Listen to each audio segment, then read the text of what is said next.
Hello दोस्तों, स्वागत है आप सभी का आपके YouTube चैनल ईडियो मेथड ऑफिशियल में। तो दोस्तों कैसे हैं सभी।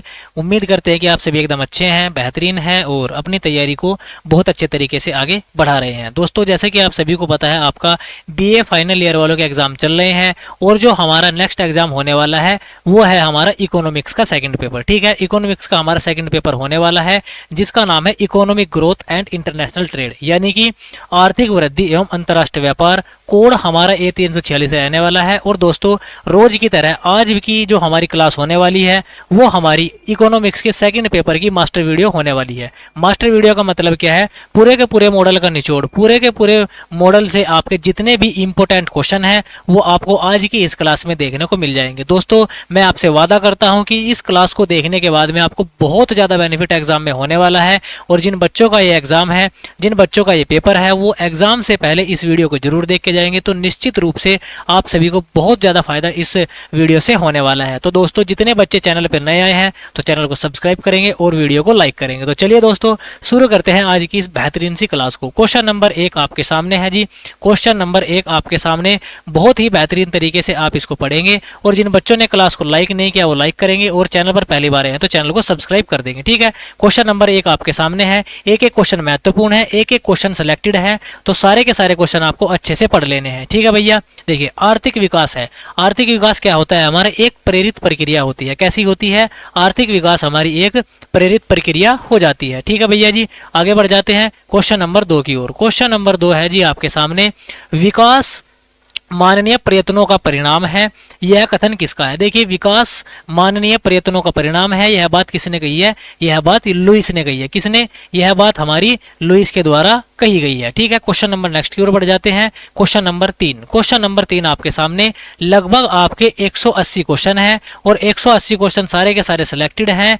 मैंने इसमें दाएं बाएं की बातें नहीं की है, इधर उधर के क्वेश्चन मैंने इसमें कुछ भी नहीं लिए हैं। ठीक है, तो चलिए आगे बढ़ जाते हैं क्वेश्चन नंबर 3 की ओर। आर्थिक विकास का मुख्य तथा पूंजी संचय में वृद्धि करना है। यह कथन किसका है, यह कथन भी हमारा लुईस का हो जाता है। किसका कथन है जी, ये हमारा लुईस का कथन हो जाता है। ठीक है भैया, आगे बढ़ जाते हैं क्वेश्चन नंबर 4 की ओर। क्वेश्चन नंबर 4, आर्थिक विकास एक ऐसी प्रक्रिया है जिसमें वृद्धि होती है। किसमें होती है, राष्ट्रीय आय में वृद्धि होती है। आर्थिक विकास के द्वारा हमारा राष्ट्रीय आय में वृद्धि होती है। ठीक है, चलिए भैया आगे बढ़ जाते हैं क्वेश्चन नंबर 5। क्वेश्चन नंबर 5, आर्थिक विकास प्रति व्यक्ति आय वस्तुओं के उत्पादन में निरंतर वृद्धि है। यह कथन किसका है, यह कथन दिया है पोल बरान का। किसका है जी, पोल बरान का कथन है। दोस्तों एक एक क्वेश्चन बहुत ज्यादा महत्वपूर्ण है तो सारे के सारे क्वेश्चनों को अच्छे से घोट के जाना है। ठीक है, क्वेश्चन नंबर 6, आर्थिक विकास की प्रकृति मूलतः कैसी होती है। देखिए आर्थिक विकास की प्रकृति मूलतः होती है प्रावेगिक। कैसी होती है,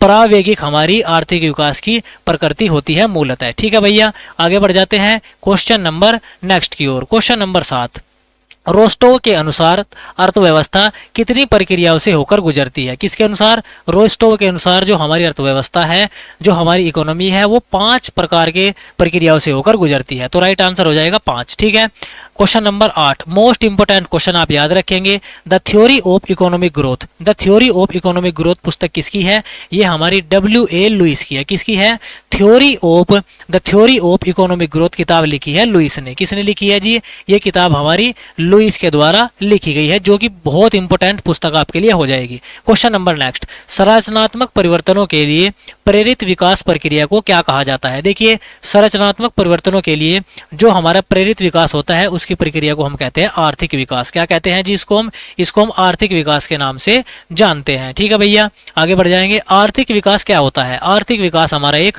गत्यात्मक विचार है। ठीक है, क्या है, आर्थिक विकास हमारा एक गत्यात्मक विचार आपका हो जाएगा। क्वेश्चन नंबर 11, विकास एक स्थिर स्थिति में होने वाला वह असंगत और स्वाभाविक परिवर्तन है जो वर्तमान संतुलन की व्यवस्था को हमेशा के लिए बदल देता है। यह कथन किस अर्थशास्त्री का है, यह कथन है शुम्पीटर का। किसका है जी, ये हमारा इंपोर्टेंट कथन हो जाएगा, शुम्पीटर के द्वारा दिया गया है। ठीक है, क्वेश्चन नंबर 12, प्रोफेसर कुजनेट्स ने आर्थिक विकास को मापने के लिए कौन सा तरीका बताया है? इन्होंने तरीका बताया है राष्ट्रीय आय का। ठीक है, राष्ट्रीय आय का आकलन करके हम आर्थिक विकास को माप सकते हैं। ठीक है भैया, ये बात किसने बताई है? ये बात प्रोफेसर कुजनेट्स ने बताई है। क्वेश्चन नंबर 13, बिना आर्थिक प्रगति के हम आर्थिक विकास की कल्पना भी नहीं कर सकते। ये क्या है? इसका बिल्कुल एकदम से सही उत्तर हो जाएगा। ठीक है भैया, आगे बढ़ जाते हैं। क्वेश्चन नंबर 14, क्वेश्चन नंबर 14 दोस्तों, वीडियो के बाद में जरूर बताना है कि आपको क्लास कैसी लगी, जरूर से कमेंट करके बताना है। क्वेश्चन नंबर 14, प्रोफेसर जेकब वाइनर के अनुसार विकास का मापदंड क्या होता है? किसके अनुसार?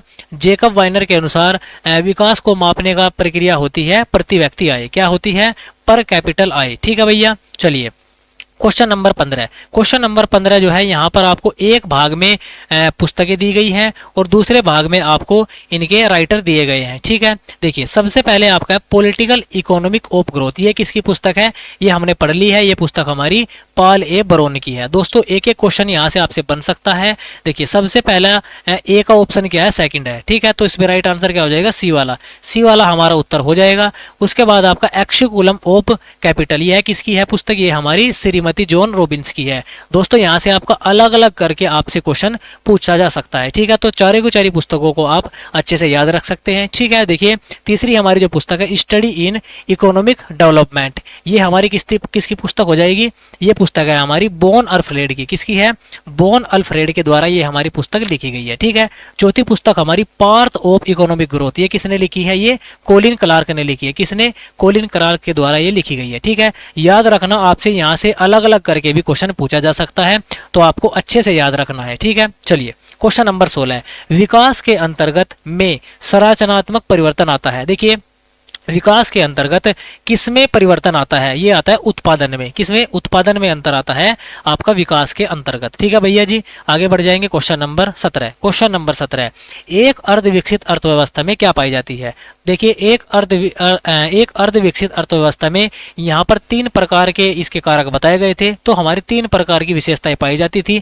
तो राइट आंसर मैंने यहाँ पे क्या लिया है? ये सभी। ठीक है, मैं आपको पहले से बताते आ रहा हूँ जब से आपके एग्जाम चले हुए हैं। अगर आपको ऑप्शन में ये सभी मिले, ये तीनों मिले, ए व बी दोनों मिले, या इनमें से कोई नहीं, ठीक है, इनमें से कोई नहीं को आप छोड़ देंगे। लेकिन अगर आपको ये ऑप्शन में सभी मिलते हैं तो आप सभी जो है आंख बंद करके इसमें तुक्का लगा सकते हैं। अगर आपको सही आंसर आता है तो आप उसको टिक कर सकते हैं। ठीक है, अगर आपकी आंखें खुली रह गई तो आंसर हो जाएगा गलत। ठीक है, क्वेश्चन नंबर 18, वास्तविक आय के कम होने का कारण क्या है? वास्तविक आय का कम होने का कारण होता है भैया उत्पादकता का कम होना। ठीक है जी, क्वेश्चन नंबर 19, विकसित देशों में बेरोजगारी का स्वरूप कैसा होता है? मोस्ट इंपोर्टेंट क्वेश्चन है। विकसित देशों में बेरोजगारी का स्वरूप कैसा होता है? चक्रीय होता है। ठीक है, कैसा होता है? चक्रीय होता है। दोस्तों इसमें 4 आपकी यूनिट थी और चारों की चारों यूनिट का अध्ययन स्वयं किया है और सारे के सारे चारों यूनिट के बहुत बेहतरीन क्वेश्चन आपके सामने हम कर रहे हैं। ठीक है, तो क्वेश्चन बहुत लाजवाब है, बहुत शानदार है, बहुत इंपोर्टेंट है। ठीक है, क्वेश्चन नंबर 20, विकासशील देशों के प्रति व्यक्ति आय होती है। देखिए विकासशील देशों में जो प्रति व्यक्ति आय होती है वो कैसी होती है? वो निम्न होती है भैया। किसमें? विकासशील देशों में। क्वेश्चन नंबर 21, निम्न जीवनाधि, व्यापक निरक्षरता, निम्न जीवन स्तर व स्वास्थ्य विकासशील देशों की जनसंख्या की क्या है? ये हमारी गुणात्मक विशेषताएं हैं सभी। कैसी हैं ये हमारी गुणात्मक विशेषताएं हो जाती है। ठीक है भैया, आगे बढ़ जाएंगे क्वेश्चन नंबर 22 की ओर। अल्प विकसित देशों में दोहरी अर्थव्यवस्था होती है। इससे तात्पर्य है, देखिए जो हमारा अल्प विकसित देश है उसमें कैसी अर्थव्यवस्था होती है? दोहरी अर्थव्यवस्था होती है। ठीक है, और दोहरी अर्थव्यवस्था का मतलब क्या होता है?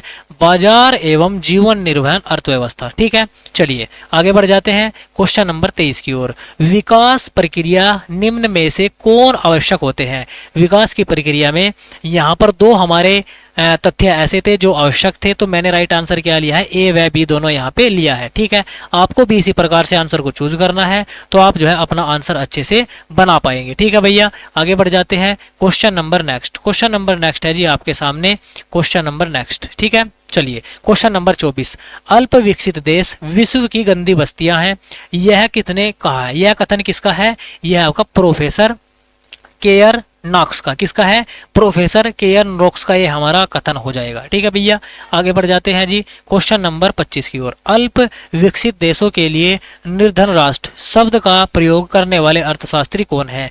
देखिए, जो हमारे अल्प विकसित देश हैं उनको निर्धन राष्ट्र किसने कहा है? ये कहा है मायर एवं विलाल्डीन ने। किसने?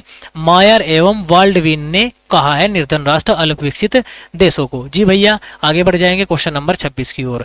एक विकासशील देश अफ्रीका में पाए जाने वाले चौपाई जिराफ की भांति है। यह कथन किसका है? यह कथन है प्रोफेसर सिंगर का। किसने कही है यह बात? यह बात हमारी प्रोफेसर सिंगर के द्वारा कही गई है। ठीक है, आगे बढ़ जाते हैं क्वेश्चन नंबर नेक्स्ट की ओर। Problem of the capital formation in under development countries, यह पुस्तक किसकी है? यह पुस्तक बहुत ज्यादा इंपॉर्टेंट है आपके लिए। यह पुस्तक है रैगनर नर्कसे की। किसकी है ये? रैगनर नर्कसे के द्वारा ये हमारी पुस्तक लिखी गई है। ठीक है, क्वेश्चन नंबर 28 की ओर बढ़ जाते हैं। विकसित देशों की तुलना में अल्प विकसित देशों की प्रत्याशित आयु कम होती है। आर्थिक सर्वेक्षण 2012-13 के अनुसार भारत में प्रत्याशित आयु कितनी थी? ये थी लगभग 67 वर्ष। कितनी थी? 67 वर्ष हमारी ये थी। ठीक है, क्वेश्चन नंबर 29। अल्प विकसित अर्थव्यवस्था में निर्यात तथा आयात के संदर्भ में कौन सा घटक सत्य है? देखिए, निर्यात और आयात के संदर्भ में सत्य होता है कच्चे माल का निर्यात करना। ठीक है भैया जी, चलिए भैया आगे बढ़ जाते हैं जी क्वेश्चन नंबर नेक्स्ट की ओर। Question number 30। यह कथन किस अर्थशास्त्री का है? विकासशील देशों में निम्न स्तरीय जनसंख्या साम्य जाल पाया जाता है। यह बात किसने कही है? लिविस्टनीज ने हमारी ये बात कही है। ठीक है, आगे बढ़ेंगे क्वेश्चन नंबर 31 की ओर। जब अर्थव्यवस्था के कुछ चुने हुए क्षेत्रों में निवेश किया जाता है तो उसको हम क्या कहेंगे? उसको हम असंतुलित विकास कहेंगे। ठीक है, चलिए भैया आगे बढ़ जाते हैं दोस्त क्वेश्चन नंबर 32 की ओर। क्या विकासशील अर्थव्यवस्था कुछ ही प्राथमिक वस्तुओं के उत्पादन व निर्यातक पर क्या करती है? अधिक निर्भर करती है। ठीक है भैया जी, आगे बढ़ जाएंगे क्वेश्चन नंबर 33 की ओर। विकासशील देशों में किस प्रकार की बेरोजगारी पाई जाती है? मोस्ट इंपोर्टेंट क्वेश्चन, आप इसको मार्क करेंगे। देखिए, जो हमारे विकासशील देश होते हैं उनमें अदृश्य बेरोजगारी पाई जाती है। कैसी? अदृश्य बेरोजगारी उनमें आपकी पाई जाएगी। ठीक है भैया जी, आगे बढ़ जाते हैं क्वेश्चन नंबर 34 की ओर।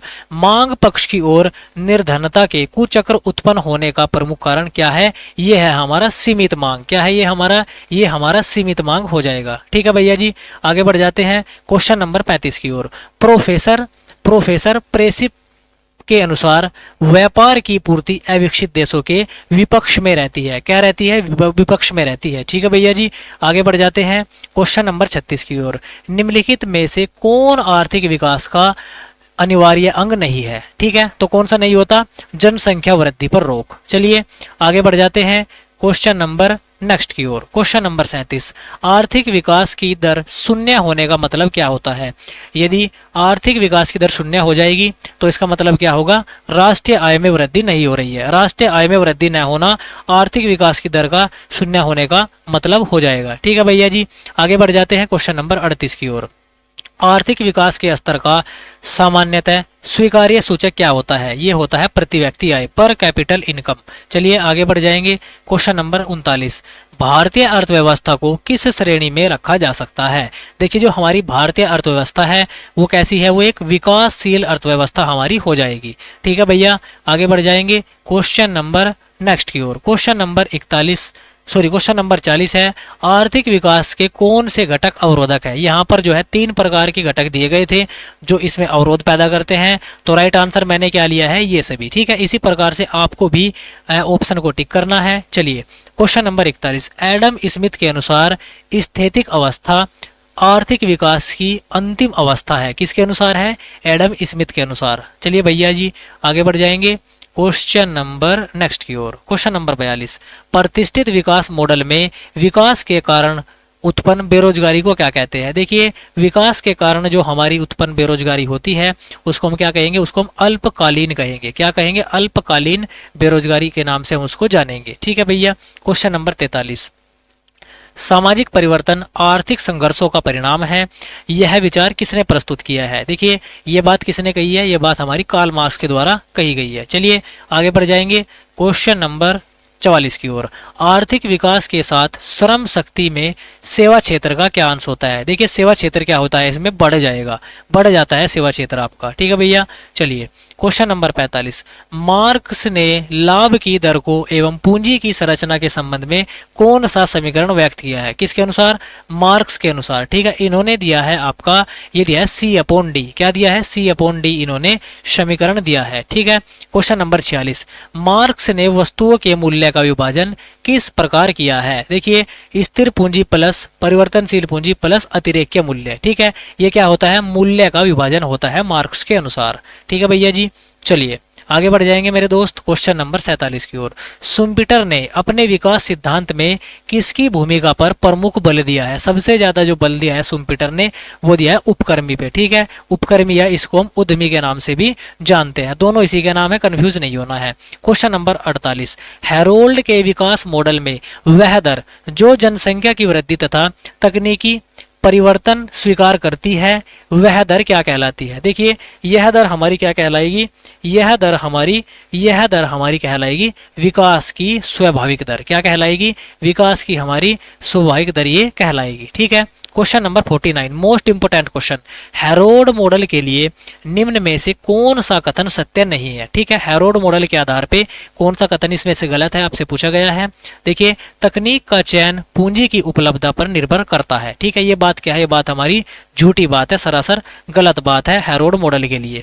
Question number 50, Harold Domar model विस्तृत रूप है। इंपोर्टेंट क्वेश्चन है। देखिए, हैरोल्ड मॉडल जो आपका हैरोल्ड डोमर जो मॉडल है ये किन्स मॉडल का विस्तृत रूप है। किसका? किन्स मॉडल का ये हमारा विस्तृत रूप हो जाता है। ठीक है, चलिए जी, क्वेश्चन नंबर 57, हैरोल्ड डोमर सिद्धांत है। हैरोल्ड डोमर जो सिद्धांत है वो कैसा है? वो हमारा दीर्घकालीन सिद्धांत है। कैसा है जी? दीर्घकालीन सिद्धांत हमारा ये हो जाता है। चलिए आगे बढ़ जाएंगे। Question number 52, Harold Domar model है। देखिए, हैरोल्ड डोमर मॉडल क्या है? ये आपका किन्स मॉडल पर आधारित एक प्रावेगिक विस्तार है। ठीक है, क्या है? हैरोल्ड मॉडल ये किन्सवादी मॉडल का प्रावेगिक विस्तार है। इंपोर्टेंट क्वेश्चन मैंने आपको ये बता दिया है। ठीक है भैया, चलिए आगे बढ़ जाते हैं क्वेश्चन नंबर नेक्स्ट की ओर। क्वेश्चन नंबर 53, देखिए, हैरोल्ड डोमर में जब G बराबर GW बड़ा होता है GN से तो इसका मतलब क्या होता है? इसका मतलब होता है कि स्फीति हो रही है। ठीक है, चलिए आगे बढ़ जाएंगे क्वेश्चन नंबर नेक्स्ट की ओर। क्वेश्चन नंबर 54, डोमर के विकास मॉडल के लिए कौन सा कथन सत्य है? डोमर का विकास मॉडल क्या होता है? देखिए, आय में वृद्धि बराबर औसत बचत प्रवृत्ति अपॉन पूंजी उत्पादन अनुपात। ठीक है, ये क्या होता है? डोमर के विकास मॉडल का सिद्धांत होता है। ठीक है, चलिए क्वेश्चन नंबर 55, हैरोल्ड का सिद्धांत किस पे आधारित है? देखिए, हैरोल्ड का जो सिद्धांत है वो किस पे आधारित है? गुणक और त्वरक दोनों पे आधारित है। मोस्ट इंपोर्टेंट क्वेश्चन, आप इसको मार्क कर लेंगे। चलिए भैया आगे बढ़ जाते हैं क्वेश्चन नंबर 56 की ओर। हैरोल्ड की मान्यता अनुसार पूंजी गुणांक क्या होता है? देखिए, हैरोल्ड के अनुसार जो पूंजी गुणांक होता है वो स्थिर रहता है। क्या होता है जी? ये स्थिर होता है। ठीक है भैया, क्वेश्चन नंबर 57, डोमर ने अपने मॉडल में क्या प्रयोग किया है? डोमर ने अपने मॉडल में पूंजी उत्पाद अनुपात एवं गुणक के व्युत्क्रम का प्रयोग किया है। ठीक है जी, चलिए आगे बढ़ जाते हैं क्वेश्चन नंबर 58, डोमर के अनुसार आय में वृद्धि दर होती है। डोमर के अनुसार आय में वृद्धि दर क्या होती है?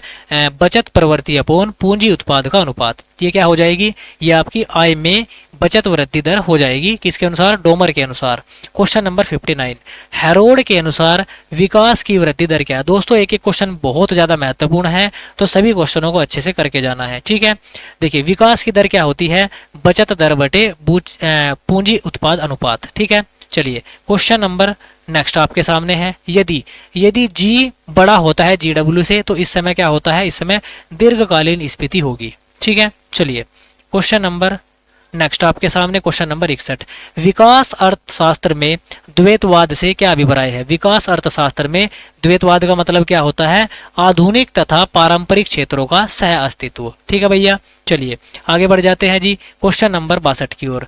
द्वैत अर्थशास्त्र का मॉडल दिया है, यानी कि ड्वेल अर्थशास्त्र का मॉडल किसने दिया है? मोस्ट इंपोर्टेंट क्वेश्चन है जी, ये दिया है W.A. लुईस ने। किसने? W.A. लुईस के द्वारा ये दिया गया है। ठीक है भैया, चलिए आगे बढ़ जाते हैं क्वेश्चन नंबर नेक्स्ट की ओर। क्वेश्चन नंबर नेक्स्ट है आपके सामने 63वां, द्वैतवादी सिद्धांत का प्रतिपादन किसने दिया है? देखिए, द्वैतवादी सिद्धांत अलग है, ये किसने दिया है? ये दिया है बुके ने। किसने दिया है जी? ये बुके के द्वारा हमारा सिद्धांत आपको दिया गया है। चलिए आगे बढ़ जाते हैं क्वेश्चन नंबर 64 की ओर। परंपरागत क्षेत्र का प्रमुख व्यवसाय क्या है? परंपरागत क्षेत्र का प्रमुख व्यवसाय होता है कुटीर एवं लघु उद्योग। क्या होते हैं? कुटीर एवं लघु उद्योग इसके हो जाएंगे। ठीक है भैया। चलिए क्वेश्चन नंबर 65, सामाजिक द्वैतवाद का सिद्धांत किसने दिया है? सामाजिक द्वैतवाद का सिद्धांत किसने दिया है? ये हमारा बुके के द्वारा दिया गया है। चलिए नेक्स्ट क्वेश्चन देखेंगे, बोएके के द्वितीय विकास के सिद्धांत की आलोचना किसने की है? ये की है प्रोफेसर बेंजामिन हिंग्स ने। किसने की है ये आलोचना? प्रोफेसर बेंजामिन हिंग्स ने करी है। ठीक है जी। चलिए आगे बढ़ जाते हैं। क्वेश्चन नंबर 67, बोएके ने अर्ध विकसित देशों में कितने प्रकार की बेरोजगारी का उल्लेख किया है? बोएके ने किया है 5 प्रकार की बेरोजगारी का उल्लेख। ठीक है। चलिए क्वेश्चन नंबर 68, निम्न में से किसका सिद्धांत सामाजिक द्वैतवाद है? देखिए बोएके का सिद्धांत क्या कहलाता है? सामाजिक द्वैतवाद का सिद्धांत कहलाएगा। चलिए आगे बढ़ जाते हैं। क्वेश्चन नंबर 69, क्वेश्चन नंबर 69 आपके सामने है जी, पढ़ेंगे और याद रखेंगे। अधिकांश अर्ध विकसित देशों की अर्थव्यवस्था का चरित्र कैसा होता है? द्वैतवादी होता है। कैसा होता है जी? द्वैतवादी इनका चरित्र हो जाएगा। चलिए आगे बढ़ जाते हैं क्वेश्चन नंबर नेक्स्ट की ओर। क्वेश्चन नंबर नेक्स्ट है आपके सामने क्वेश्चन नंबर 70, द्वैतवाद के प्रमुख सिद्धांत कितने हैं? ये होते हैं हमारे 2। कितने होते हैं? 2। क्वेश्चन नंबर 71, बोएके ने समाज की कितनी विशेषताएं बताई है? ये बताइए समाज की 3 विशेषताएं। कितनी? बोएके ने समाज की हमारी 3 विशेषताएं बताई है। क्वेश्चन नंबर 72, सामाजिक प्रणाली से सम्मिलित है। देखिए सामाजिक प्रणाली में क्या क्या सम्मिलित होता है? यहाँ पर 3 ऐसे कार्य थे जो हमारी सामाजिक प्रणाली में सम्मिलित थे, तो मैंने राइट आंसर लिया है ये सभी। आपको भी इसी प्रकार से आंसर को क्लिक करके जाना है। चलिए आगे बढ़ेंगे। क्वेश्चन नंबर 73, विकास मानवीय प्रयत्नों का परिणाम है। ये शब्द किसके हैं? ये शब्द है लुईस के। किसके हैं ये?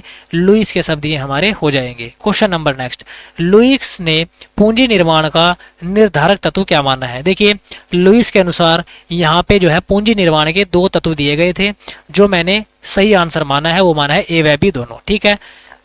चलिए आगे बढ़ जाएंगे। क्वेश्चन नंबर 75, लुईस ने अर्थव्यवस्था को कितने भागों में बांटा है? लुईस के अनुसार अर्थव्यवस्था होती है हमारी 2 प्रकार की। चलिए आगे बढ़ जाएंगे क्वेश्चन नंबर नेक्स्ट की ओर। क्वेश्चन नंबर 76, पूंजीवादी क्षेत्र में मजदूरी की दर क्या होती है? ये होती है उच्च। कैसी होती है? उच्च होगी मजदूरी की दर पूंजीवादी क्षेत्र में। चलिए आगे बढ़ जाते हैं। क्वेश्चन नंबर 77, किसने लुईस मॉडल को अव्यावहारिक माना है? लुईस मॉडल को अव्यावहारिक किसने बताया है? ये माना है खुसरो ने। किसने? खुसरो ने माना है। चलिए आगे बढ़ जाते हैं जी क्वेश्चन नंबर नेक्स्ट की ओर। क्वेश्चन नंबर 78, लुईस के सिद्धांत की आलोचना किसने की है? लुईस के सिद्धांत की आलोचना यहाँ पर 3 ऐसे अर्थशास्त्री थे जिन्होंने इसकी आलोचना करी है, तो राइट आंसर मैंने लिया है ये सभी। ठीक है। चलिए क्वेश्चन नंबर 79, लुईस मॉडल लागू नहीं होता। किन पे नहीं होता? यहाँ पर 2 कारक दिए गए थे जो कि ए व बी ऑप्शन में थे, तो मैंने राइट आंसर लिया है ए व बी दोनों में। आपको भी इसी प्रकार से आंसर को टिक करना है। क्वेश्चन नंबर 80, लुईस के अनुसार अर्ध विकसित देशों में बचत होगी। कैसी होगी? ये होती है कम। चलिए आगे बढ़ जाएंगे। क्वेश्चन नंबर 81, आर्थर लुईस को कौन सा पुरस्कार मिला था? मोस्ट इंपोर्टेंट क्वेश्चन है। आर्थर लुईस को दिया गया था नोबेल पुरस्कार। ठीक है। चलिए याद रखेंगे इसको, इंपोर्टेंट क्वेश्चन आपका हो जाता है। परबल प्रयास सिद्धांत किसने प्रतिपादित किया था? मोस्ट इंपोर्टेंट क्वेश्चन है। परबल प्रयास सिद्धांत किसने दिया था? ये दिया था रोजेस्टीन रोडान ने। किसने दिया था? रोजेस्टीन रोडान ने हमारा दिया था। ठीक है जी। चलिए भैया आगे बढ़ जाते हैं क्वेश्चन नंबर नेक्स्ट की ओर। रोडान के बड़े धक्के का सिद्धांत का आधार क्या है? देखिए रोडान ने जो बड़े धक्के का सिद्धांत दिया है उसमें क्या होता है? आधार उसमें होता है बाह्य बचतों को प्राप्त करना। ठीक है जी। चलिए आगे बढ़ जाते हैं क्वेश्चन नंबर 84, रोडान ने कितने प्रकार की अविभाज्यताएं बताई हैं? इसके अनुसार जो हमारी अविभाज्यताएं हैं वो कितनी होती हैं? वो हमारी 4 होती हैं। कितनी होती है जी? 4 होती हैं। किसके अनुसार? रोडान के अनुसार। क्वेश्चन नंबर 85, बिग पुश सिद्धांत के अनुसार निजी विनियोग को संभव बनाने के लिए क्या करना चाहिए? देखिए पूरक विनियोग करना चाहिए। इंपोर्टेंट क्वेश्चन आपका ये हो जाएगा। ठीक है। चलिए क्वेश्चन नंबर 86, किस अर्थशास्त्री का संबंध बड़े धक्के की विचारधारा से नहीं है? नहीं है आपसे पूछा है, तो लुईस जो है इस विचारधारा से संबंधित नहीं है। ठीक है। चलिए आगे बढ़ जाते हैं क्वेश्चन नंबर 87, बिग पुश सिद्धांत किस पर जोर नहीं देता है? देखिए यहाँ पर 3 ऐसे तथ्य थे जिनका आधार जो है बिग पुश सिद्धांत नहीं था। तो राइट आंसर मैंने लिया है ये सभी। ठीक है जी, आगे बढ़ जाएंगे। क्वेश्चन नंबर 88, बिग पुश सिद्धांत की अल्प विकसित देशों में संबंध के में मान्यता क्या होती है? ये होती है पूंजी उत्पाद अनुपात अधिक होता है। ठीक है, चलिए आगे बढ़ जाएंगे। क्वेश्चन नंबर 89, लिबिस्टनीज के एक ही समान निम्न में से किस अर्थशास्त्री ने दिया है? देखिए, लिबिस्टनीज ने जैसे विचार दिए हैं, उनके जैसे विचार कैसे कौन से अर्थशास्त्री ने दिए हैं? ये दिए हैं नेल्सन ने। किसने?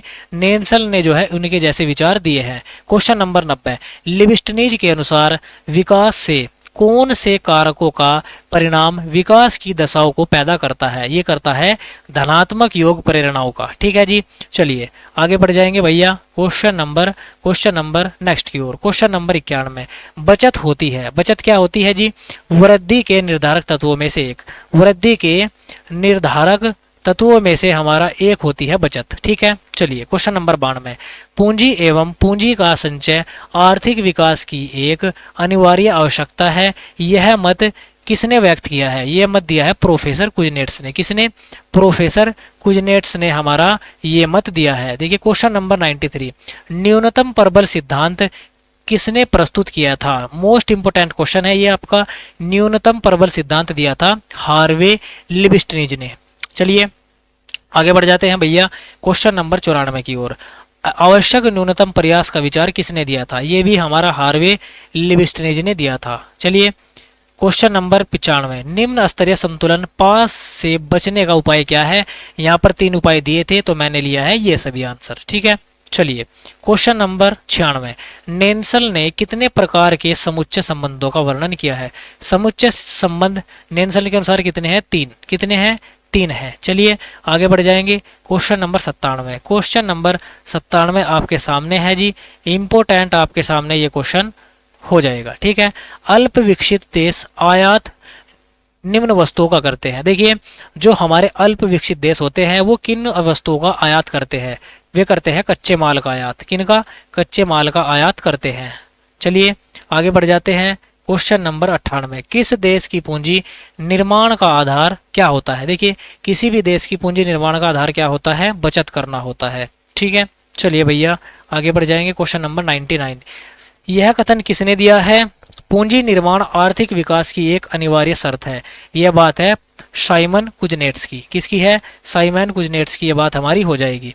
क्वेश्चन नंबर 100, विकास प्रक्रिया में निम्न आवश्यक तत्व होते हैं। देखिए, यहाँ पर 3 तत्व ऐसे थे जो आपके विकास की प्रक्रिया में आते थे, तो मैंने राइट आंसर लिया है ए व बी दोनों। ठीक है, चलिए आगे बढ़ जाएंगे। क्वेश्चन नंबर नेक्स्ट की ओर। क्वेश्चन नंबर 101, बिना प्रयास स्वाभाविक रूप से चलने वाली प्रक्रिया को क्या कहा जाता है? बिना प्रयास के स्वाभाविक रूप से जो हमारी प्रक्रिया चलती है उसको हम क्या कहते हैं? उसको आर्थिक समृद्धि कहते हैं। ठीक है, आगे बढ़ जाएंगे। क्वेश्चन नंबर 102, कीमत दृढ़ता निम्न अवस्था की द्योतक है। कीमत दृढ़ता किसकी द्योतक होती है?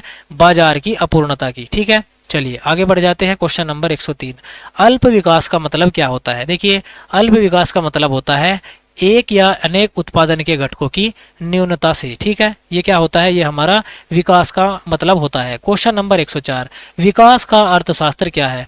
देखिए, विकास का अर्थशास्त्र होता है व्यापक एवं गत्यात्मक। कैसा होता है? व्यापक एवं गत्यात्मक होता है। ठीक है जी, चलिए आगे बढ़ जाते हैं। क्वेश्चन नंबर 105, रोस्टोव के अनुसार भारत का आत्मस्फूर्त काल क्या है? ये होता है सन 1952। कौन सा? सन 1952। देखिए दोस्तों, अगर आपको इसकी पीडीएफ चाहिए, पीडीएफ को आपको टेलीग्राम चैनल को ज्वाइन करना है, लिंक आपको डिस्क्रिप्शन में मिल जाएगी। ठीक है भैया, चलिए क्वेश्चन नंबर नेक्स्ट की ओर बढ़ जाते हैं। Question number 106, the stage of economic growth किसकी रचना है? देखिए, the stages of economic growth ये किताब किसने लिखी है? प्रोफेसर रोस्टोव की है। मोस्ट इंपोर्टेंट आपकी ये बुक हो जाएगी, इसको आप याद रखेंगे। ठीक है, चलिए आगे बढ़ जाते हैं क्वेश्चन नंबर नेक्स्ट की ओर। रोस्टोव के परंपरागत समाज की अवस्था में कृषि कार्यों के संलग्न जनसंख्या का प्रतिशत कितना है? देखिए, रोस्टोव ने परंपरागत समाज की अवस्था में कृषि कार्यों में संलग्न जनसंख्या का प्रतिशत कितना है ये बताया है उन्होंने, 75% से भी ज्यादा। ठीक है, चलिए आगे बढ़ जाते हैं भैया। क्वेश्चन नंबर 108, रोस्टोव के अनुसार आर्थिक विकास का चक्र कितनी अवस्थाओं से गुजरता है? ये गुजरता है 4 अवस्थाओं से। ठीक है, चलिए आगे बढ़ जाते हैं क्वेश्चन नंबर 109। रोस्टोव द्वारा प्रतिपादित विकास अवस्थाओं में अंतिम अवस्था कौन सी है? देखिए, विकास की अंतिम अवस्था होती है अत्यधिक उपभोग की आवश्यकता। ठीक है, ये क्या होती है? विकास की अंतिम अवस्था होती है। Question number 110। रोस्टोव के अनुसार परिपक्वता की आवश्यकता क्या है? ये होती है हमारी दीर्घकालीन अवस्था। रोस्टोव के अनुसार परिपक्वता की अवस्था मानी जाती है दीर्घकालिक अवस्था। ठीक है, चलिए जी आगे बढ़ जाते हैं क्वेश्चन नंबर 111। डब्ल्यू रोस्टोव के संवृद्धि के चरणों में परिपक्वता की ओर चलना चरण है। किसका चरण है? ये होता है उत्कर्ष अवस्था चरण के बाद का। ठीक है, चलिए आगे बढ़ जाते हैं क्वेश्चन नंबर 112। आत्मस्फूर्त काल में अर्थव्यवस्था हो जाती है। कैसी हो जाती है? इस टाइम पे आत्मनिर्भर हमारी अर्थव्यवस्था हो जाएगी। ठीक है, चलिए क्वेश्चन नंबर 113 आपके सामने है। Question number 113। रोस्टोव के अनुसार आत्मस्फूर्ति की अवस्था के लिए क्या होता है? ये होता है हमारा विनियोग दर को 5% से बढ़ाकर 10% करना आवश्यक है। ठीक है, चलिए क्वेश्चन नंबर 114। रोस्टोव की पुस्तक the stages of economic growth सन 1960 में प्रकाशित हुई थी। इस पुस्तक में विकास की कितनी अवस्थाएं बताई गई है? 5 अवस्थाएं बताई गई हैं। ठीक है, आगे बढ़ेंगे क्वेश्चन नंबर 115। अंतर्राष्ट्रीय व्यापार के संबंध में देश की मौद्रिक नीति होती है। ये होती है हमारी भिन्न। कैसी होती है? भिन्न होती है हमारी देश की मौद्रिक नीति। ठीक है भैया जी, आगे बढ़ जाएंगे क्वेश्चन नंबर नेक्स्ट की ओर। क्वेश्चन नंबर नेक्स्ट आपके सामने है 116। निम्नलिखित में से कौन सा कारक देश में विदेशी व्यापार को प्रभावित नहीं करता? ये होता है आयकर। चलिए आगे बढ़ जाएंगे क्वेश्चन नंबर 117 की ओर। निम्नलिखित में से किस प्रभाव अंतर्राष्ट्रीय व्यापार नहीं पड़ता है? देखिए, किसका प्रभाव अंतर्राष्ट्रीय पर नहीं पड़ेगा? वो पड़ता है मुद्रा इकाई का। मुद्रा इकाई का प्रभाव अंतर्राष्ट्रीय व्यापार पे बिल्कुल भी नहीं पड़ता। ठीक है, चलिए क्वेश्चन नंबर 118। श्रम विभाजन के महत्व को अंतर्राष्ट्रीय व्यापार में किसने प्रस्तुत किया है? ये किया था एडम स्मिथ ने। ठीक है, चलिए नेक्स्ट क्वेश्चन की ओर बढ़ जाते हैं। Question number 119। एक डॉक्टर बगीचे के कार्य को माली की तुलना में अधिक कुशल से काट सकता है, परंतु चिकित्सा का कार्य वह बगीचे के कार्य से भी अधिक बेहतर कर सकता है। तब उसे तुलनात्मक रूप से किस कार्य से अधिक लाभ होगा? उसको होगा डॉक्टरी के कार्य में। डॉक्टरी का कार्य करने में उसके सबसे ज्यादा लाभ उसको हो जाएगा। ठीक है, आगे बढ़ जाते हैं क्वेश्चन नंबर 120। रिकार्डो ने अपने सिद्धांत में कितनी वस्तुओं का विश्लेषण किया है? रिकार्डो ने जो है अपने सिद्धांत में 2 वस्तुओं का विश्लेषण किया है। कितनी का जी? 2 वस्तुओं का किया है। Question number next. रिकार्डो के सिद्धांत में उत्पादन लागत का मापन किया गया है। ये किया है श्रम घंटों में। किसमें? श्रम घंटों में किया है। ठीक है, चलिए आगे बढ़ेंगे क्वेश्चन नंबर 122। रिकार्डो के सिद्धांत में निम्न में से किस उत्पादन लागत को सम्मिलित किया गया है? देखिए, श्रम लागत को सम्मिलित किया गया है। केवल आपका एक ही सही है। ठीक है, बाकी हमारे सभी उत्तर हो जाएंगे इसमें गलत। ठीक है, क्वेश्चन नंबर 123। हैबरल ने किस सिद्धांत को प्रतिपादित किया था? हैबरल का सिद्धांत कौन सा होता है? अवसर लागत का सिद्धांत। अवसर लागत का सिद्धांत किसने दिया है? प्रोफेसर हैबरलर ने दिया है। चलिए आगे बढ़ेंगे क्वेश्चन नंबर 124।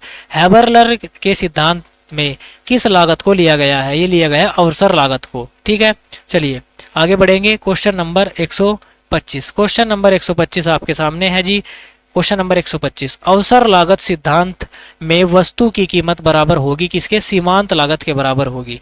जी भैया आगे बढ़ेंगे क्वेश्चन नंबर 126। अवसर लागत सिद्धांत में वस्तुओं की पूर्ति कैसी होती है? स्थिर रहती है। क्वेश्चन नंबर नेक्स्ट की ओर बढ़ेंगे। Question number 127। हैबरलर के सिद्धांत में नवोदर अवसर लागत वक्र किसकी स्थिति को व्यक्त करता है? ये करता है वर्धमान लागत दशा को। ठीक है, चलिए आगे बढ़ेंगे क्वेश्चन नंबर 128। हैबरलर ने अपने सिद्धांत में 2 वस्तुओं के विनिमय को किस रूप में व्यक्त किया है? ये कहा है इसने अवसर लागत। क्या कहा है इसको? अवसर लागत कहा है। ठीक है, चलिए क्वेश्चन नंबर 129 की ओर बढ़ जाते हैं। रिकार्डो ने अपने तुलनात्मक लाभ सिद्धांत में अंतरराष्ट्रीय व्यापार के किस पक्ष को सुस्पष्ट किया है? ये किया है गुणात्मक पक्ष को। किसको? गुणात्मक पक्ष को सुस्पष्ट किया है। ठीक है, आगे बढ़ेंगे क्वेश्चन नंबर 130 की ओर। जे.एस. मिल के प्रारंभिक मांग के सिद्धांत को प्रस्ताव वक्र के रूप में किसने प्रदर्शित किया है? ये किया है किसने? मार्शल ने। किसने? मार्शल ने किया है। आगे बढ़ जाएंगे क्वेश्चन नंबर 131 की ओर। Professor J S. मिल के इस कथन को निम्नलिखित में से किस अर्थशास्त्री ने स्वयं सिद्ध माना है कि व्यापार की शर्त का निर्धारण वहां होता है जहां आयात तथा निर्यात के मूल्य साम्य की स्थिति में ही हो? ये कहा है प्रोफेसर शैडवेल ने। किसने? प्रोफेसर शैडवेल ने कहा है। ठीक है, आगे बढ़ जाते हैं जी क्वेश्चन नंबर नेक्स्ट की ओर। Question number 132, professor J S. Mill ने अपने पारस्परिक मांग विश्लेषण सिद्धांत में पूर्ति संबंधी स्थितियों की उपेक्षा की है। यह मान्यता निम्नलिखित में से किस अर्थशास्त्री की है? यह मान्यता दी है किसने? प्रोफेसर मार्शल ने। किसने दी है ये बात? ये हमारी मान्यता दी है प्रोफेसर मार्शल ने। ठीक है भैया जी, आगे बढ़ जाते हैं क्वेश्चन नंबर नेक्स्ट की ओर। क्वेश्चन नंबर 133, व्यापार से बड़े देश छोटे देशों की अपेक्षा कम लाभ प्राप्त करते हैं। यह बात किसने कही है? यह बात कही है प्रोफेसर जे.एस. मिल ने। किसने कही है? Professor J S. मिल ने यह बात कही है। दोस्तों एक एक क्वेश्चन बहुत ज़्यादा महत्वपूर्ण है। ये वही क्वेश्चन है जो आपके एग्जाम में पूछे जाने हैं, तो आप सभी जो है इनको बहुत अच्छे तरीके से करके जाइएगा। ठीक है, क्वेश्चन नंबर 134, दो देशों में वस्तु विनिमय की व्यापार शर्तों का अंतर्राष्ट्रीय निर्धारण मांग की समीकरण द्वारा होता है, जिससे पारस्परिक मांग विश्लेषण का सिद्धांत भी कहते हैं।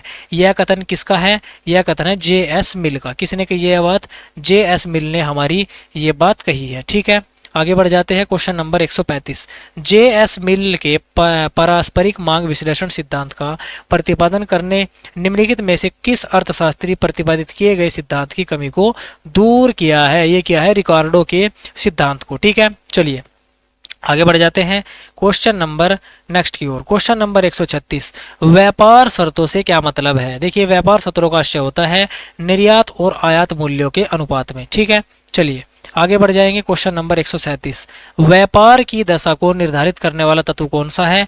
ये होता है तुलनात्मक लाभ। ठीक है, चलिए आगे बढ़ जाएंगे जी क्वेश्चन नंबर 138। क्वेश्चन नंबर 138, व्यापार की शर्तों का निर्धारण निम्नलिखित में से किस प्रकार की वस्तु के मूल्य पर निर्भर करता है? यहाँ पर जो है दो प्रकार की वस्तु थी, तो राइट आंसर था ए व बी दोनों मूल्य पे। ठीक है, चलिए आगे बढ़ जाएंगे क्वेश्चन नंबर 139, वस्तु विनिमय व्यापार की शर्तों का विवेचन निम्न में से किस अर्थशास्त्री द्वारा किया है? ये किया है प्रोफेसर टोजिंग ने। किसने? प्रोफेसर टोजिंग के द्वारा ये किया गया है। ठीक है, क्वेश्चन नंबर 140, निम्नलिखित में से किस अर्थशास्त्री ने एकत्वीय तथा द्वितत्वीय व्यापार की शर्तों की व्याख्या की है? एक तत्वीय तथा द्वितत्वीय व्यापार की शर्त दी है जैकब वाइनर ने। किसने दी है?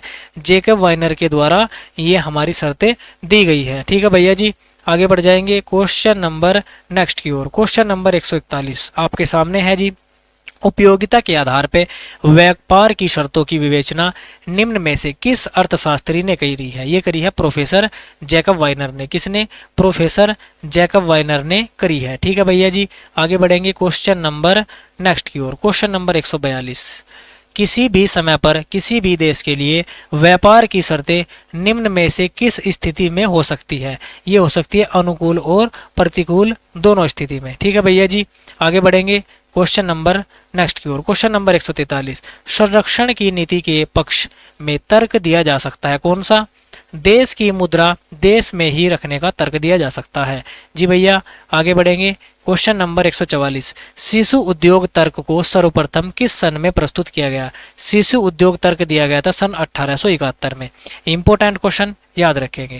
क्वेश्चन नंबर 145, फ्रेडरिक लिस्ट ने किस देश में संरक्षण नीति को अपनाने पर बल दिया है? ये दिया है जर्मनी में। किस में? जर्मनी देश में ये बल दिया गया है। ठीक है भैया जी, आगे बढ़ जाते हैं क्वेश्चन नंबर नेक्स्ट की ओर।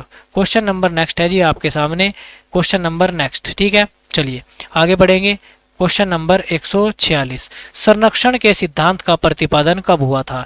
संरक्षण के सिद्धांत का प्रतिपादन आपसे पूछा गया है। देखिए संरक्षण के सिद्धांत का, सॉरी एक मिनट, थोड़ा सा ये जूम हो गया, मैं इसको जूम आउट कर लेता हूं। ठीक है,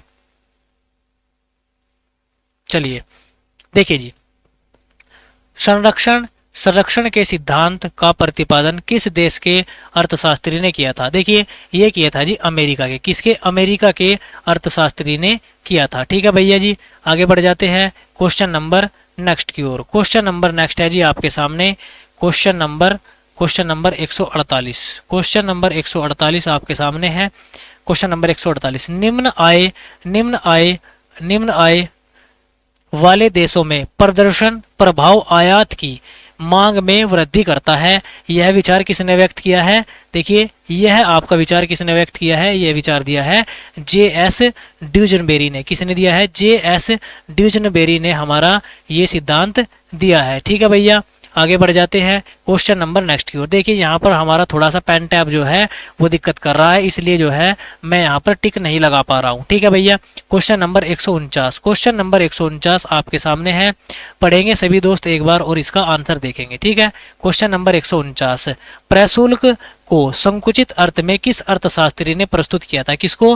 प्रशुल्क को। यह किया था प्रोफेसर एल्सवर्थ ने। ठीक है, प्रोफेसर एल्सवर्थ ने किया है। ठीक है, चलिए आगे बढ़ जाएंगे क्वेश्चन नंबर नेक्स्ट की ओर। क्वेश्चन नंबर 150 आपके सामने है, प्रशुल्क करों की वे मात्राएं जो आपतित वस्तुओं पर लगाई जाती है। प्रशुल्क की यह परिभाषा किस अर्थशास्त्री ने दी है? देखिए, यह जो हमारी परिभाषा दी है, यह किसने दी है? यह दी है प्रोफेसर एल्सवर्थ ने। किसने दी है? प्रोफेसर एल्सवर्थ ने हमारी ये परिभाषा दी है। ठीक है भैया जी, आगे बढ़ जाएंगे क्वेश्चन नंबर नेक्स्ट की ओर। क्वेश्चन नंबर नेक्स्ट है जी आपके सामने क्वेश्चन नंबर 151। क्वेश्चन नंबर 151, देखिए क्वेश्चन नंबर 151, जब कोई देश आयात प्रशुल्क लगाता है तब क्या होता है? आयात वस्तु की घरेलू कीमत बढ़ जाती है। क्या होता है जी? आयात वस्तुओं की जो घरेलू कीमत है वो बढ़ जाएगी। ठीक है, चलिए टेक्निकल चीज़ है थोड़ा सा, इसके लिए हमारा इशू हो रहा है, उसके लिए आपसे हाथ जोड़ के माफ़ी है। मैं काफ़ी कोशिश कर रहा हूँ इसको सही करने की, लेकिन जो है ये हो नहीं पा रहा है। ठीक है, चलिए क्वेश्चन नंबर 152, क्वेश्चन नंबर 152 है, जब प्रशुल्क वस्तुओं के गुणों, मूल्यों अथवा देशों के आधार पर लगाया जाए तो उसे कौन सा प्रशुल्क कहेंगे? उसको हम श्रृंखलाबद्ध दरों वाला प्रशुल्क कहेंगे। ठीक है, चलिए आगे बढ़ जाते हैं क्वेश्चन नंबर 153। देखिए, क्लास चाहे कैसी भी हो, चाहे टेक्निकल चीजें कितनी भी दिक्कत करे, लेकिन क्लास बंद नहीं होगी, क्लास आपको पूरी दी जाएगी। ठीक है, क्वेश्चन नंबर 153, एकांकी स्तंभ प्रशुल्क निम्न में से किस पद्धति पर भाग है?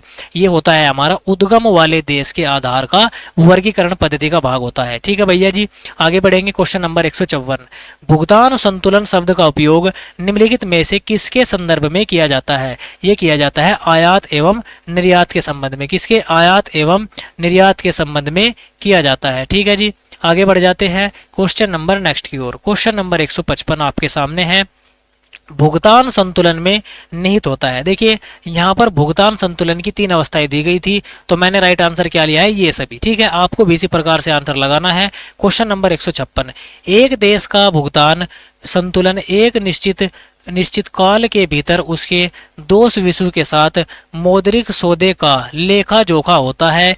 यह कथन किसने दिया है? यह बात कही है प्रोफेसर बेहम ने। किसने? प्रोफेसर बेहम के द्वारा ये हमारी बात कही गई है। ठीक है भैया जी, आगे बढ़ जाएंगे क्वेश्चन नंबर नेक्स्ट की ओर। क्वेश्चन नंबर नेक्स्ट है 157 आपके सामने, भुगतान संतुलन के समायोजन को निम्न में से कितने वर्गों में बांटा जा सकता है? 3 वर्गों में बांटा जा सकता है। किसमें? कितने में जी? 3 वर्गों में बांटा जा सकता है। ठीक है, आगे बढ़ जाते हैं क्वेश्चन नंबर नेक्स्ट की ओर। क्वेश्चन नंबर नेक्स्ट है जी आपके सामने, पढ़ेंगे सभी दोस्त और आंसर देने की कोशिश करेंगे। क्वेश्चन नंबर 158, एंटी पोर्ट व्यापार से तात्पर्य है। एंटी पोर्ट व्यापार से क्या मतलब होता है? देखिए, एंटी पोर्ट व्यापार का मतलब होता है दोस्तों आपका निर्यात के लिए आयात की गई वस्तुएं, निर्यात के लिए आयात की गई वस्तुएं हमारी क्या होती है? इसका मतलब होता है एंटी पोर्ट व्यापार। ठीक है, चलिए आगे बढ़ जाते हैं क्वेश्चन नंबर नेक्स्ट की ओर। क्वेश्चन नंबर नेक्स्ट है आपके सामने 159, निम्नलिखित में से किसके साथ भारत का अधिकतम व्यापार है? सबसे ज्यादा भारत का जो व्यापार है वो होता है यूएसए के साथ। ठीक है, मोस्ट इंपोर्टेंट क्वेश्चन, आप इसको याद रखेंगे। क्वेश्चन नंबर 160, भारत में सर्वाधिक आयात होता है। देखिए, सर्वाधिक आयात जो होता है वो कहाँ से होता है भारत में? इंपोर्टेंट क्वेश्चन ये होता है organization of petroleum exporting countries. ठीक है, यानी कि हमारे जो पेट्रोलियम उत्पादक देश होते हैं सबसे ज्यादा भारत में वहां पर आयात होता है। ठीक है, क्वेश्चन नंबर 161, भारत के आयात का प्रमुख हिस्सा कौन सा है? देखिए, भारत में आयात की प्रमुख हिस्सा कौन कौन सी वस्तुएं होती है?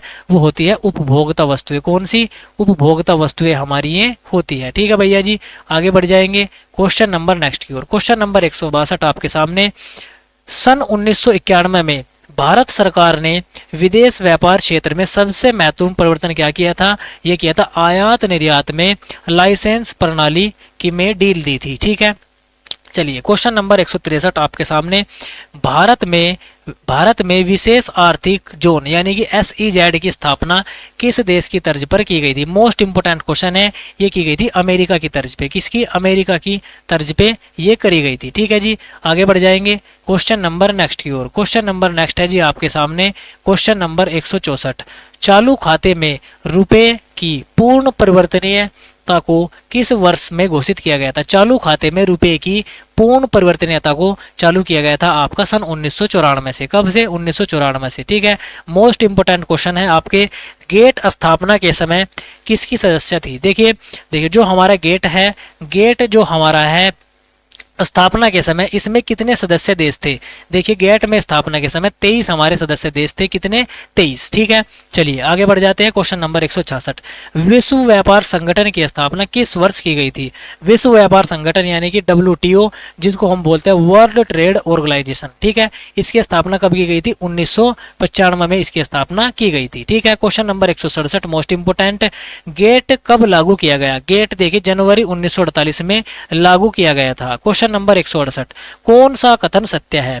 देखिए कौन सा कथन सत्य है? यहाँ पे गेट का नया परिवर्तित नाम WTO के नाम से जाना जाता है। ठीक है, पहले इसका नाम गेट था लेकिन बाद में इसका नाम WTO कर दिया था, जिसको हम बोलते हैं वर्ल्ड ट्रेड ऑर्गेनाइजेशन। ठीक है, चलिए आगे बढ़ जाते हैं क्वेश्चन नंबर 159। गेट का उद्देश्य क्या था? देखिए गेट का उद्देश्य था हमारा देशों के बीच संरक्षणात्मक प्रतिबंधों को कम करना। ठीक है, चलिए आगे बढ़ जाते हैं क्वेश्चन नंबर 170। क्वेश्चन नंबर 170 आपके सामने।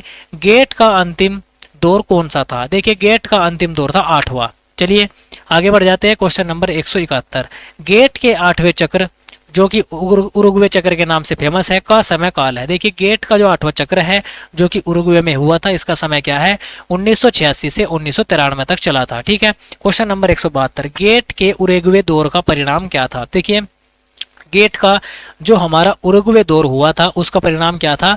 गेट के स्थान पर WTO की स्थापना कर दी गई थी। ठीक है भैया, आगे बढ़ जाते हैं क्वेश्चन नंबर नेक्स्ट की ओर। Question number 173। उरुग्वे दौर के परिणाम स्वरूप विश्व व्यापार संगठन कब अस्तित्व में आया? यानी कि WTO कब अस्तित्व में आया? ये आया था 1 जनवरी सन 1995 में। कब? 1 जनवरी 1995 में अस्तित्व में आया था। ठीक है भैया जी, आगे बढ़ जाते हैं क्वेश्चन नंबर नेक्स्ट की ओर। चलिए क्वेश्चन नंबर नेक्स्ट की ओर बढ़ जाते हैं। Question number 174। गेट की कब समाप्ति हुई? देखिए गेट की समाप्ति कब हुई थी आपसे पूछा गया है। देखिए ये हुई थी 12 दिसंबर सन 1995 में। ठीक है, क्वेश्चन नंबर 175 आपके सामने है जी। विश्व व्यापार संगठन यानी कि WTO का मुख्य कार्य क्या है? देखिए WTO का मुख्य कार्य क्या होता है? यहाँ पे 2 कार्य ऐसे थे जो WTO के थे, तो राइट आंसर क्या है यहाँ पर? ए व बी दोनों। ठीक है, चलिए आगे बढ़ते हैं क्वेश्चन नंबर 176 की ओर। विश्व बैंक का कार्य क्या है? देखिए विश्व बैंक के यहाँ पे 4 कार्य दिए गए थे, 3 कार्य दिए गए थे, तो मैंने सही आंसर लिया है ये सभी। ठीक है, आगे बढ़ जाते हैं क्वेश्चन नंबर 177। अंतरराष्ट्रीय वित्त निगम जिसको बोलते हैं IMF, IMF इसको हम बोलते हैं, क्या बोलते हैं इसको हम IMF बोलते हैं। ठीक है, IMF का उद्देश्य क्या होता है? विकासशील देशों में निजी उद्योगों के बिना गारंटी धन की व्यवस्था करना। ठीक है, ये इसका उद्देश्य हो जाता है। चलिए आगे बढ़ जाते हैं क्वेश्चन नंबर 178। कौन सा कथन इनमें से सत्य है? देखिए एक देश IMF का सदस्य होने पर स्वतः ही विश्व बैंक का सदस्य बन जाएगा। ये बात क्या है? ये बात हमारी सही है। चलिए क्वेश्चन नंबर 179 की ओर बढ़ जाते हैं। IBRD के लिए कौन सा कथन सत्य है? देखिए IBRD के लिए कथन सत्य हो जाएगा, यह आर्थिक विकास को प्रोत्साहित करने के लिए ऋण देता है। कौन? IBRD। ठीक है, चलिए क्वेश्चन नंबर 180 की ओर बढ़ जाते हैं। विश्व बैंक समूह में कौन सा संगठन सम्मिलित नहीं है? देखिए विश्व बैंक समूह में IMF जो है वो सम्मिलित नहीं होता। ठीक है, क्वेश्चन नंबर 181 की ओर बढ़ जाते हैं। IMF की IMF की स्थापना एवं कार्य आरंभ हुआ था। देखिए IMF की स्थापना कब हुई थी? 1945 में, लेकिन इसने कार्य करना 1947 से शुरू किया था। इंपोर्टेंट है, इसको याद रखेंगे। Question number 182। IMF का प्रमुख उद्देश्य क्या होता है? देखिए यहाँ पे IMF के 3 उद्देश्य दिए गए थे जो कि मैंने राइट आंसर लिया है ये सभी। ठीक है, चलिए क्वेश्चन नंबर 183 आपके सामने है। नेल्सन मॉडल किस अर्थशास्त्री के विचारों से मेल खाता है? ये खाता है मार्शल के विचारों से। किससे? मार्शल के विचारों से मेल खाएगा। ठीक है, क्वेश्चन नंबर 184, कुजनेट्स के अनुसार विकास की प्रक्रिया में आय असमानताओं में परिवर्ती पाई जाती है, कैसी? पहले घटने की और फिर बढ़ने की। ठीक है, चलिए क्वेश्चन नंबर 185 आपके सामने, विकास एक लक्ष्य नहीं है वरन निम्न में से किसका साधन है? यह है आपका ये सभी, यहाँ पे राइट आंसर था ये सभी, तो मैंने आंसर लिया है ये सभी। ठीक है, चलिए क्वेश्चन नंबर 186 आपके सामने है, जो कि हमारी आज की क्लास का सेकंड लास्ट क्वेश्चन होने वाला है। ठीक है, क्वेश्चन नंबर 186, विकास के कम समय तरीका के योग जनसंख्या वृद्धि तथा किसका होता है? ये होता है आपका प्रति व्यक्ति उत्पाद वृद्धि का। ठीक है, चलिए क्वेश्चन नंबर 187 आज की क्लास का अंतिम क्वेश्चन, प्रोफेसर जेकब वाइनर के अनुसार विकास मापदंड है, किसका है? ये आपका प्रति व्यक्ति आएगा, आपका मापदंड हो जाएगा। ठीक है दोस्तों, इस प्रकार से आज की हमारी मास्टर वीडियो समाप्त होती है और जितने भी आपके इंपॉर्टेंट क्वेश्चन थे मैंने सारे के सारे इसमें समाहित करने की कोशिश करी है। दोस्तों उम्मीद करता हूं कि आप सभी को क्लास बहुत अच्छी लगी होगी। दोस्तों अगर क्लास पसंद आई है तो क्लास को लाइक कर दे और चैनल पर पहली बार आया तो चैनल को जरूर सब्सक्राइब कर देना। तो चलिए दोस्त, मिलते हैं कल की क्लास में, तब तक के लिए आपको इसी प्रकार से पढ़ते रहना है और अपनी तैयारी को बहुत अच्छे तरीके से करते रहना है। और आपको जो जरूर बता रहे हैं कि आपको आज की क्लास कैसी लगी। ठीक है भैया, चलिए।